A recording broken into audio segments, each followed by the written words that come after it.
kondisi aktor senior Mark Sungkar sebagai terdakwa kasus korupsi dana kegiatan pelatnas triathlon kurang sehat. Kesehatan Mark Sungkar terus menurun selama mendekam di penjara.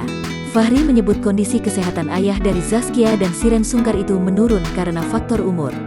Saat ini usianya 72 tahun. Karenanya, Fahri mengajukan penangguhan penahanan ke Majelis Hakim Pengadilan Negeri Tipikor. Fahri tak tahu kapan Majelis Hakim mengabulkan penangguhan penahanannya untuk Mark Sungkar. Hanya saja, Mark berharap penahanannya ditangguhkan.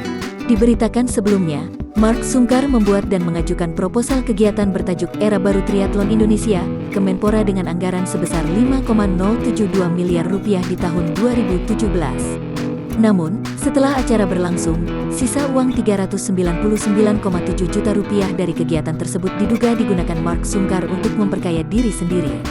Ia juga diduga memperkaya orang lain.